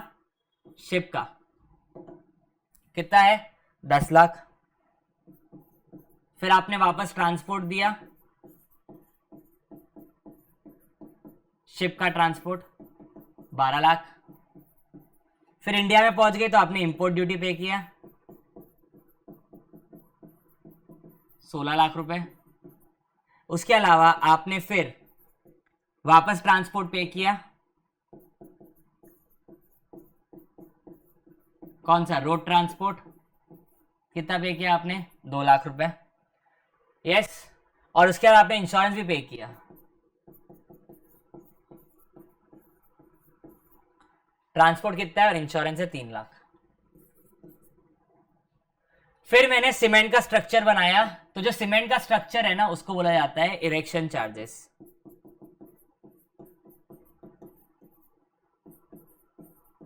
कोई चीज को एलिवेटेड स्ट्रक्चर देने के लिए उसे कहते हैं erection charges, that is meant by 3 lakh. उसके बाद इंस्टॉलेशन टीम को पे किया। इंस्टॉलेशन टीम को कितना पे किया मैंने? 7 लाख रुपए। अब याद रखना, मैंने सैंपल रन किया, सैंपल रन का कॉस्ट कितना था? 13 लाख रुपए। और net of income that is net of sale 13 lakh का कॉस्ट था, 5 लाख के टॉप बिक गए। तो नेट कितना कॉस्ट था उसका?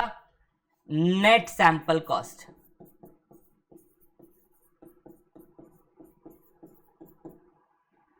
7 लाख रुपए। 7 लाख है या 8 lakh?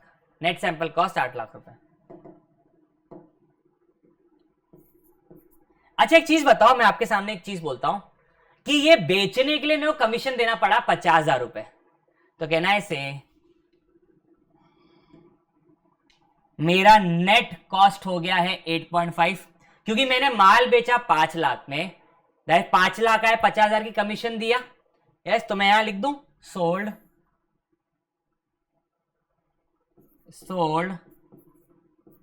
Net of selling expense. Space नहीं है यार, समझ जाओगे ना? मैं लिख देता हूं।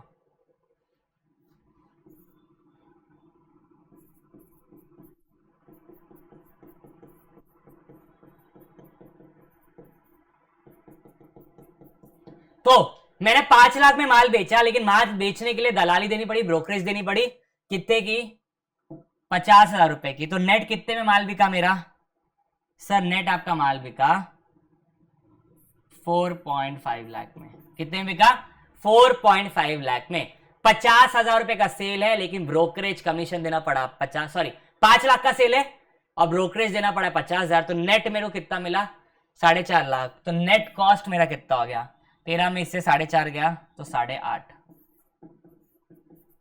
नेट कॉस्ट कितना हो गया 8.5 lakh. Okay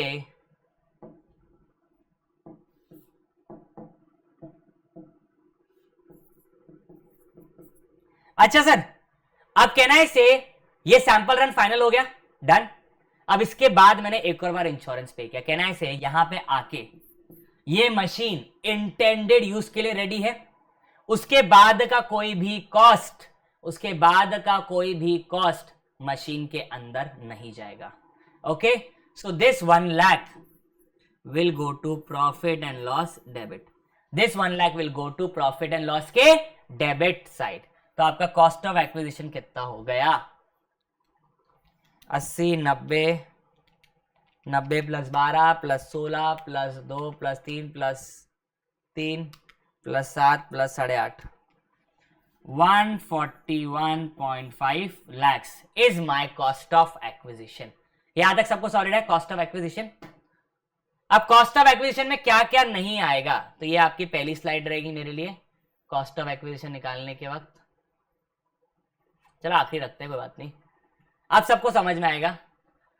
cost of fixed asset that is cost of acquisition would comprise of purchase price, import duties after deducting tax discount, trade discount अगर बट ऑफिस हो तो माइनस होगा ही, कॉमन सेंस की बात है, and cost directly attributable to bring the asset to a location, that is उसका transport का खर्चा, उसका इंश्योरेंस का खर्चा ट्रांसपोर्टेशन वाला।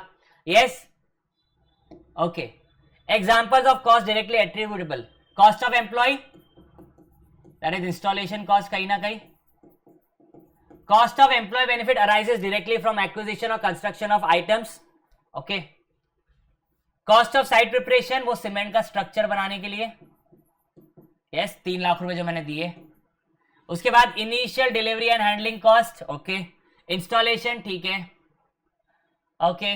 अच्छा सर यहां पे क्या है, अरे सपोज मैंने यहां पे अपने एम्प्लॉयज को यहां से कुछ सैंपल्स या कुछ कॉस्ट है, cost of employees benefits arising directly from acquisition और कंस्ट्रक्शन। अब मैंने ये जो इंस्टॉल करने के लिए ना अपने बंदे भी लगाए थे, जो मेरे सैलरीड बंदे थे कि तुम इसको सुपरवाइज करोगे। क्या करोगे, ये जो ये प्रॉपर इंस्टॉल कर रहे हैं या नहीं करने के लिए, इसको करने के लिए मैंने एक सुपरवाइजर रखा था। यस, वो सुपरवाइजर वहां पे क्यों खड़ा था, ताकि मशीन प्रॉपर्ली इंस्टॉल हो पाए, अच्छे से किया या काम नहीं किया, वो उस पर्पस के लिए खड़ा था। यस, तो उसका कॉस्ट भी इसी के अंदर ऐड होगा, ठीक है। तो सपोज ये मशीन को इंस्टॉल करने के लिए 1 महीना लगा और उस सुपरवाइजर की 1 महीने की सैलरी इसके अंदर जाएगी, बिकॉज वो 1 महीना यहां पे खड़ा था डायरेक्टली सुपरवाइज करने के लिए कि क्या वो मशीन प्रॉपरली एक्वाइजिशन हुआ है या नहीं हुआ, उसका construction that is properly install हुआ है या नहीं हुआ, etcetera, so on and so fourth. Cost of testing that is sample, whether the asset is functioning properly after deducting the net proceeds from selling the items produced while testing. Professional fees, that is engineers hired, helping installation of machines, so on and so forth.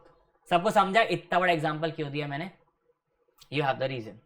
चलो, however the following expenses should not be part of cost of acquisition. अब देखो आपने factory खोला तो आपने मुहूर्त किया, आपने इनॉग्रेशन किया, अब वो इनॉग्रेशन का खर्चा क्या आप मशीन के अंदर डालोगे क्या, नहीं, वो इनॉग्रेशन का खर्चा is your marketing that is promotional, वो आप प्रमोट कर रहे हो ना यार, वो प्रमोशन के लिए किया तो किसका पार्ट हो जाएगा, सेलिंग एक्सपेंसेस का पार्ट हो जाएगा, ठीक है राजा।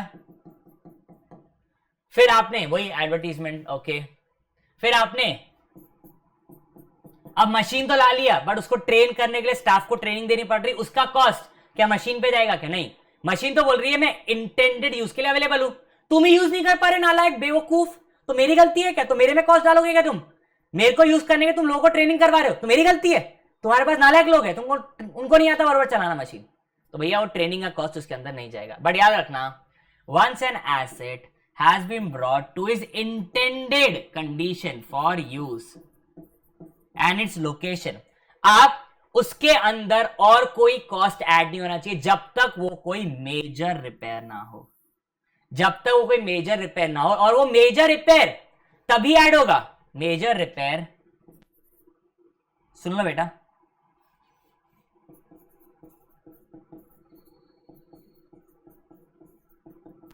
उस एसेट में तभी ऐड होगा जब वो एसेट की यूजफुल लाइफ बढ़ाएगा या प्रोडक्शन कैपेसिटी, प्रोडक्शन इंप्रूव करेगा। अब इंप्रूव क्या है, या तो प्रोडक्शन की क्वालिटी इंप्रूव करेगा या तो प्रोडक्शन की कैपेसिटी इंप्रूव करेगा। इसके अलावा और कुछ इंप्रूव करेगा क्या? कुछ इंप्रूव नहीं करेगा। ओके, याद तक सॉलिड है सबको? ठीक है सर, इसके एग्जांपल दीजिए। अब लेट्स टेक एग्जांपल। आप कभी चक्की गए हो, आटा चक्की? अब क्या हुआ, सपोज मेरी आटा चक्की है, आटा चक्की भी है, अरे बहुत कमाई है उसमें, मजाक नहीं कर रहा हूं। सपोज मेरी एक आटा चक्की है, वो आटा चक्की में ना आपको, आपने देखा होगा तो वहां पे एक बैंड रहता है, वो बैंड घूमता है जिसके वजह से वो मशीन घूमती है। मशीन मोटर रहता, मोटर से बैंड करने रहता, मोटर घूमती है तो बैंड घूमता है, बैंड घूमता है तो अंदर एक चक्रा रहता है, वो घूमता है और आटा पिस जाता है। ओके, आप डालो चावल वगैरह सब पिस जाते हैं उसके अंदर, ठीक है? Yes, okay. अब क्या, वो बैंड चलते चलते टूट गया ऑल ऑफ द सडन, अरे बाप रे। मैं क्या गया, मार्केट गया, नया बैंड लगा दिया। अब मैं आपको एक चीज बता रहा हूं, that band is a major repair cost. हाँ, क्योंकि बैंड अगर टूट गया ना, सस्ते नहीं मिलते, बहुत महंगे बैंड मिलते वाले, ठीक है? तो it's a major repair cost. अब मैंने नया बैंड लगाया, क्या वो नया बैंड लगाने से मेरी जो मशीन जिसकी लाइफ 10 साल थी वो 20 साल हो गई क्या? नहीं, उतनी लाइफ है। बैंड जो पहले था वो सेम बैंड लगाया मैंने, तो क्या मेरी प्रोडक्शन की क्वालिटी या प्रोडक्शन की कैपेसिटी बढ़ी क्या? नहीं। तो ये मेजर रिपेयर होने के बाद भी कहां चले जाएगा? प्रॉफिट एंड लॉस अकाउंट के डेबिट साइड। बट क्या हुआ ना, जैसे ही बैंड टूटा ना, मैंने फोन किया एक बंदे को, वो बंदा आया, उसने विजिट किया, उसने बोला भैया देखो, आप अगर ये वाला बैंड लगाओ ना, जो पुराना वाला है मेरे पास पड़ा हुआ है नया पीस, वो मेरे को समझा रहा था, वो आपके प्रॉफिट एंड लॉस अकाउंट का पार्ट हो जाएगा, बिकॉज ना वो एक मेजर रिपेयर है, बट उससे ना आपके जो चक्की में मशीन लगी हुई है उसकी यूजफुल लाइफ भी नहीं बढ़ेगी, जितने साल चलनी उतनी साल ही चलेगी, और ना उसकी प्रोडक्शन कैपेसिटी बढ़ेगी, ना उसकी क्वालिटी चेंज होगी। आपने काम करो, ये नया वाला बैंड आया है मार्केट में अभी अभी, ये लगाने की वजह से ना, आप जो पहले ना रोज आप चक्की चला के 100 किलो आटा पीसते थे, ये बैंड लगाने के बाद आप 150 किलो आटा पीस सकते हो। वही मशीन है सर, वही मशीन है, बट ये जो बैंड है ना, ये बैंड चेंज करने की वजह से आप अभी जो पहले आप 100 किलो दिन का पीसते थे, आप 150 किलो पीसोगे। तो कहना है ऐसे चक्की की मशीन की कैपेसिटी बढ़ गई, ये मेजर रिपेयर है। बट अब ये मेजर रिपेयर ऐड हो जाएगा मशीन अकाउंट के अंदर, बिकॉज ये मेजर रिपेयर से या तो मशीन की यूजफुल लाइफ बढ़नी चाहिए, या तो प्रोडक्शन की क्वालिटी इंप्रूव होनी चाहिए, या कैपेसिटी इंप्रूव होनी चाहिए। सॉर्टेड है? और यहां पे वर्ड क्या लिखा हुआ है? Major repair. सॉलिड है क्या? ये तो चुटुक पुटुक के कुछ नहीं होता। मेजर रिपेयर ना, बेल्ट इज अ मेजर, जो एक मेजर कंपोनेंट रहता है। सॉलिड है? अब सपोज मेरे टू व्हीलर में एक इंजन है, boom boom boom boom boom boom, okay. अब मैंने उसको सर्विसिंग में डाला होंडा में, ओके। उन्होंने ऑयल वगैरह चेंज किया, ये तो नॉर्मल रिपेयर एंड मेंटेनेंस है ना, ये मेजर क्या हुआ? ये तो नॉर्मल है, हर कोई करवाता है। बट क्या हुआ ना, मेरी बाइक थी एक, तुमको पता है, मेरी एक पहली बाइक थी, उसमें ना इंजन लगा हुआ था, वो इंजन की फ्यूल एफिशिएंसी कम थी, तो मैंने ना इंजन रिप्लेस करवा दी। इंजन नहीं, इंजन के अंदर का एक आप क्या बोलते हो, टेक्निकल वर्ड याद नहीं आ रहा मुझे, इंजेक्टर नाम की एक चीज रहती है जो फ्यूल इंजेक्ट करता है, उसको मैंने चेंज करवा दिया। ओके, क्या हर कोई करवाता है क्या? नहीं। तो it's a sort of major repair. Engine का काम मतलब मेजर रिपेयर होता है भाई। ओके, तो मैंने वो चेंज करवा दिया। उसके वजह से क्या हुआ, पहले मेरी गाड़ी 25 का एवरेज देती थी, अब मेरी गाड़ी 35 का एवरेज दे रही भाई, मजा आ गया। तो समझ रहे हो, मेरी कैपेसिटी बढ़ गई, अब बाइक की पर किलोमीटर पर लीटर वो ज्यादा चलेगी। अच्छा है ना, समझ रहा है क्या? यस। चलो finally we are done on the theory perspective. अब आ रहे हैं अपन प्रैक्टिकल पोर्शन पे। मजा आया अभी तक थियरी में? ये आपकी डेप्रिसिएशन की पूरी थियरी थी वन शॉट में। ओके चलो, अब कितने मेथड ऑफ डेप्रिसिएशन है? Straight line method.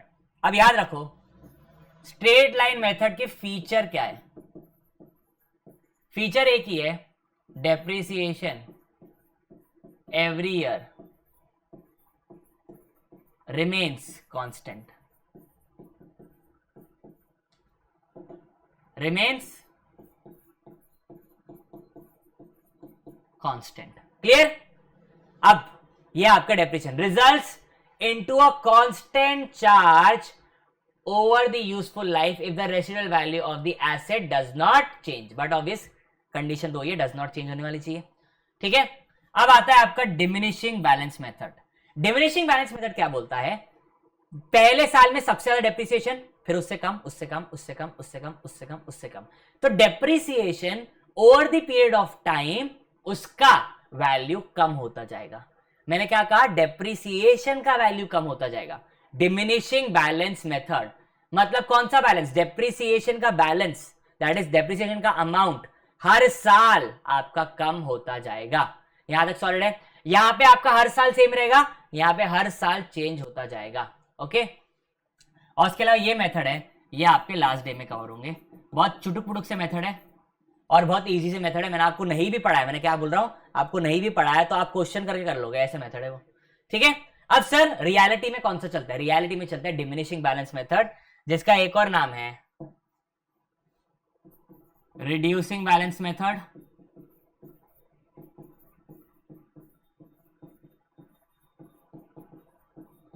Also known as written down value method.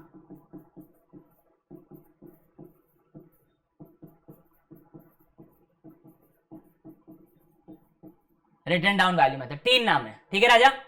अब सर सबसे ज्यादा रियलिटी में कौन सा चलता है? रियलिटी में चलता है बेटा diminishing balance method, that is WDV method. और ये मेथड इनकम टैक्स एक्ट भी प्रिस्क्राइब करता है। इनकम टैक्स एक्ट बोलो, कंपनीज एक्ट बोलो, ये सबके सब एक्ट क्या बोलते हैं? डिमिनिशिंग बैलेंस मेथड यूज करो। और इनकम टैक्स एक्ट में एक स्पेसिफिक बोला हुआ है, अगर आप इलेक्ट्रिसिटी जनरेशन में हो, दैट इज अगर आपको ऐसे धंधे में हो जो जनरेट करता है या डिस्ट्रीब्यूट करता है power, that is electricity, okay, तो आप SLM फॉलो कर सकते हो। आप क्या फॉलो कर सकते हो? आप SLM फॉलो कर सकते हो। बाकी उसके अलावा generation and distribution of power को छोड़कर, यहां एंड है, हाँ, और नहीं है। अगर आप generation and distribution of electricity में हो तो आप SLM फॉलो कर सकते हो। अगर आप इसमें नहीं हो, मतलब generation and distribution of power में नहीं हो, दैट इज इलेक्ट्रिसिटी, ओके, अगर आप इसमें नहीं हो तो भाई साहब आप SLM फॉलो नहीं कर सकते। मैं बात बताऊं, PW सर्विस सेक्टर में PW क्या फॉलो करता हूँ?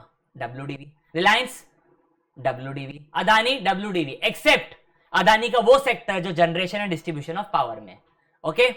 उसके अलावा टाटा WDV, विप्रो WDV, उसके बाद इंफोसिस WDV, और क्या जिसका नाम लो सब WDV चे, ओके। हाँ सर, रिलायंस की पावर, रिलायंस पावर एक कंपनी थी जो generation and distribution of power करती थी, वो SLM फॉलो कर सकती थी। बिकॉज बेटा जो मशीन रहती है ना, जो इलेक्ट्रिसिटी जनरेटिंग की मशीन रहती है, वो हर साल ऑन एवरेज सेम प्रोड्यूस करती है। तो जब हर साल सेम प्रोड्यूस कर रही है तो हर साल का डेप्रिसिएशन उनका कांस्टेंट रह सकता है। It is optional, okay. अब मैं आपको एक चीज समझा रहा हूं, SLM मेथड का आज सिर्फ थियरी एंड करेंगे, चिंता मत करो, ओके। ज्यादा नहीं है, एक पेज और है।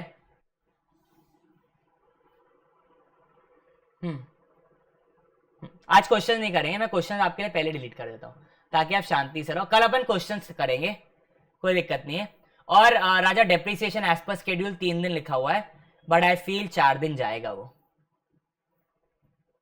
तो कल अपन 5 क्वेश्चंस करेंगे, ठीक है। आज अपन थियरी कंप्लीट करते हैं, ओके सर। पता है स्ट्रेट लाइन मेथड का सबसे बड़ा अजम्पशन क्या है? कि हर साल वो मशीन सेम बेनिफिट देगा या वो फिक्स एसेट सेम बेनिफिट देगा। अब मैं आपको एक रियलिटी बताता हूं, 2 मिनट, गर्मी हो रही है, मैं इधर ही हूं, देखो मैं इधर ही हूं, मैं कहीं नहीं जा रहा, ब्रेक भी नहीं ले रहा हूं, बस गर्मी हो रही है। तुमको अभी तुम ऐसे मेरे को नजरों से देखोगे, ये कहीं जा रहा है मतलब ब्रेक ले रहा है। देखो मैं आपको एक चीज बता रहा हूं, मैंने ना ये फोन क्यों चेंज किया, उसका सबसे बड़ा रीजन है। उसका रीजन क्या था? मेरे पास इससे पहले था iPhone XR, क्लियर। फिर मैंने अपग्रेड कर लिया, iPhone XR मैंने बहुत साल तक चलाया था, फिर मैंने फाइनली अब अपग्रेड किया है iPhone 14 पे। अब मैंने जब XR लिया था ना, तो वो मेरे को पर डे 6 आवर्स का स्क्रीन ऑन टाइम देता था। एसओटी मतलब स्क्रीन ऑन टाइम, मतलब 6 घंटे तक स्क्रीन आपकी चलती रहेगी, मतलब आपको स्क्रीन दिखते रहेगी, आपकी बैटरी खत्म नहीं होगी।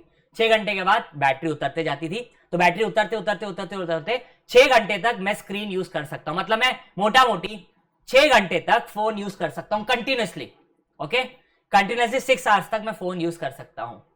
अब आईफोन XR लिया था मैंने बहुत टाइम पहले, क्या हुआ, रिसेंटली मैंने 2022 के एंड में बेचा था। ओके, ये फोन का बैटरी लाइफ कम होते होते होते होते कितना हो गया, 3 आवर्स। और ऐसे 1 साल में कम नहीं हुआ, पहले 6 साल थे, 6 आवर्स थे, फिर 5 हुए, फिर 3.5 हुए, सॉरी फिर 4.5 हुए, फिर 4 हुए, फिर 3.5 हुए, फिर 3 हुए, फाइनली मैं थक गया और मैंने फिर बोला अब तो भैया 3 घंटे बोले तो जिंदगी झंड, फिर भी घमंड। तो हमें बात बताओ, आईफोन XR मैंने खरीदा था 60,000 रुपए का। ओके, अब मैं खुद 5 साल यूज करके बैठ रहा था। मैं बात बताओ, क्या हर साल iPhone same same same benefit दे रहा है क्या? पहले साल 6 घंटे दिया, फिर 5.5, फिर 5, फिर 4.5, फिर ऐसे so on and so fourth, उसके आवर्स कम होते गए। तो कहना है उससे जो बेनिफिट डिराइव हो रहा था मुझे, वो हर साल कम होता गया, है ना? यस और नो? तो कहना है से SLM मेथड बोलता है डेप्रिसिएशन सेम, बिकॉज उस एसेट का बेनिफिट भी सेम रहेगा। बट रियलिटी ऐसी है क्या? ओके, तो according to this method equal amount is written off every year, ये सबको पता है। इसका दूसरा नाम क्या है? Fixed instalment method. अब यहां पे देखो, इसका वेग असम्पशन क्या है कि asset generates equal utility that is benefit during its life time. Okay, life time मतलब एक्सपेक्टेड यूजफुल लाइफ।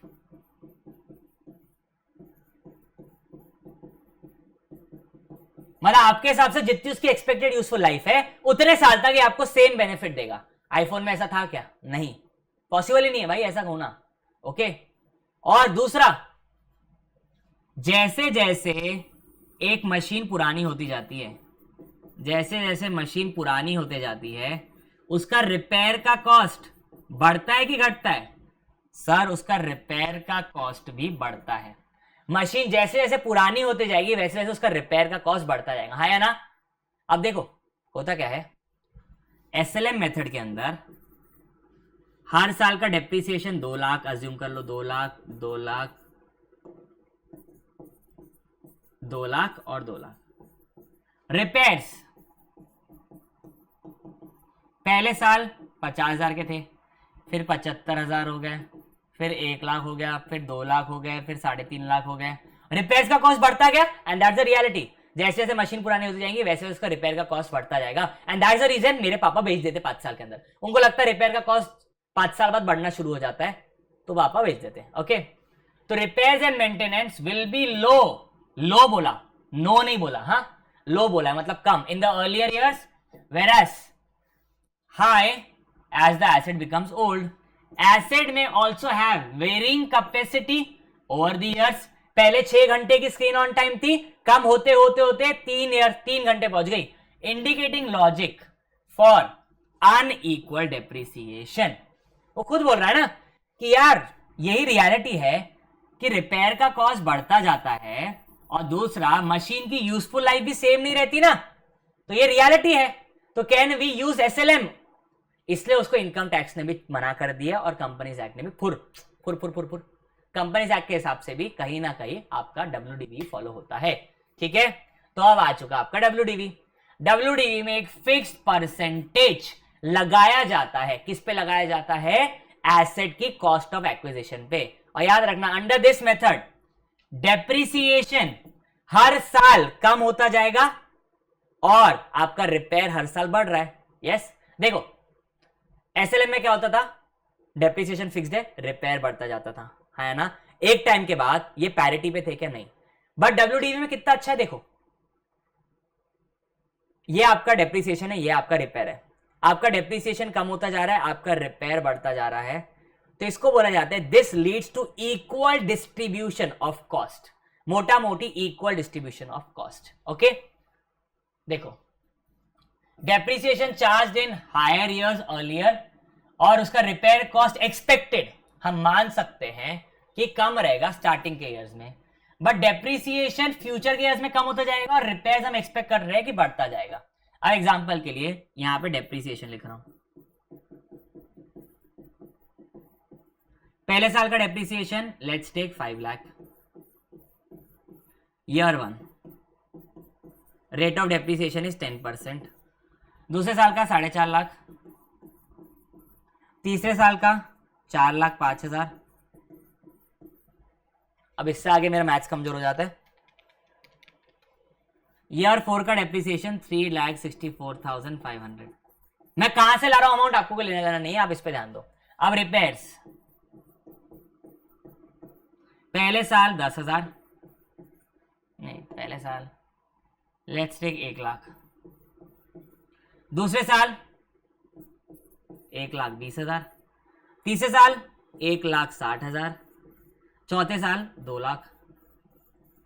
तो जैसे जैसे डेप्रिसिएशन कम हो रहा है बट रिपेयर बढ़ता जा रहा है, तो मोटा मोटी देखो, ये एग्जैक्ट नहीं बोलता है, मोटा मोटी आपका अलोकेशन ऑफ कॉस्ट कितना हो जाएगा,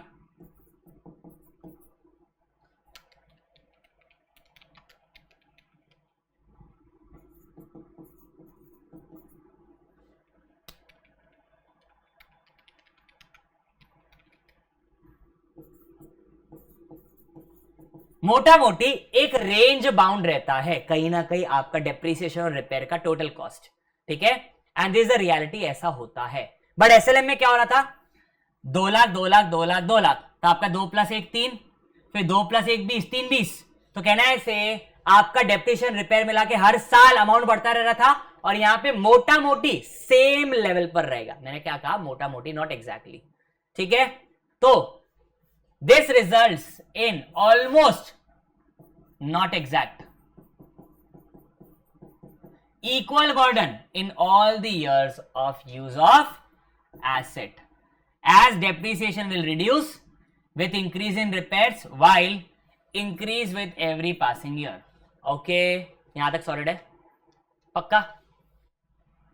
बस आज के लिए इतना काफी है राजा। आपका सर, आपका सीपीयू जितना एब्जॉर्व कर पाए। मैं मूड लेके आया था, बहुत अच्छे मूड में आया था कि 6 क्वेश्चन भी कराऊंगा, बट ठीक है, थोड़ा आपके समझाने में हम अच्छा समझा गए तो कोई फर्क नहीं पड़ता। Hope you guys enjoyed this session यार, ठीक है। I tried my very best to give you the best possible input of depreciation का थ्योरी, ठीक है राजा। चलो, that's all for the day guys, see you, bye, take care, this is C Rishabh Rohra signing of.